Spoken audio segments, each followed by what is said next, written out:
Обратный отчет 3, 2, 1. И по волшебному велению слова дети окажутся в сказочной стране, где не будет никаких болезней, а лишь смех, песни и танцы. Для маленькой Раяны сахарный диабет не приговор. Болеет она с детства и изучила все тонкости этой болезни. Соблюдая строгую диету и может сама справиться со всеми нюансами. Девочка ничем не отличается от своих сверстников и очень любит рисовать. Но мне нельзя сладкого.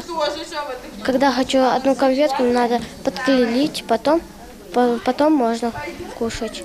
Я люблю играть в прятки, догонялки, но мне нельзя прыгать, нельзя бегать. Сахарный диабет представляет собой проблему, которая с годами только растет. Республиканский эндокринологический диспансер, как и вся Россия, отмечает сегодня Всемирный день борьбы с диабетом. В честь этого праздника прошли тематические мероприятия, конкурс детского рисунка и конференции, на которых обсуждались новые методы лечения. Сахарный диабет – это, безусловно, пандемия считается, очень распространенное заболевание. У нас на сегодняшний день по республике сахарным диабетом страдают 7278 человек. Из них туда входит и сахарный диабет первого типа, это инсулинозависимый сахарный диабет, инсулинонезависимый сахарный диабет второго типа, и дети, и инсулинопотребный сахарный диабет, когда идет декомпенсация и пациенты переводятся на инсулинотерапию. К сожалению, сахарным диабетом страдают не только взрослые, но и дети. На сегодняшний день в диспансере на учете состоит 106 человек. В основном это диабет первого типа. По словам многих врачей, диабет – это не болезнь, а образ жизни. Главное – правильно питаться и выполнять необходимые предписания эндокринолога.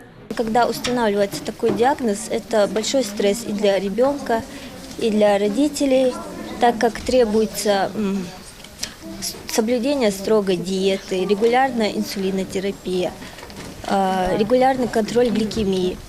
И, естественно, это трудно и меняется образ жизни в целом всей семьи. По словам многих родителей, с трудностями сталкиваешься только в начале. Самое главное – не передавать тревогу детям, ведь они отлично чувствуют их переживания. А это одна из причин ухудшения состояния здоровья. Благодаря врачам центра многие начинают осознавать всю суть болезни и методы ее лечения. Когда первый раз нам поставили диабет первого типа, естественно, это был для нас большой стресс, но тем не менее врачи нас как-то донесли до нас, что это как бы не болезнь, не приговор, а это образ жизни, здоровый образ жизни.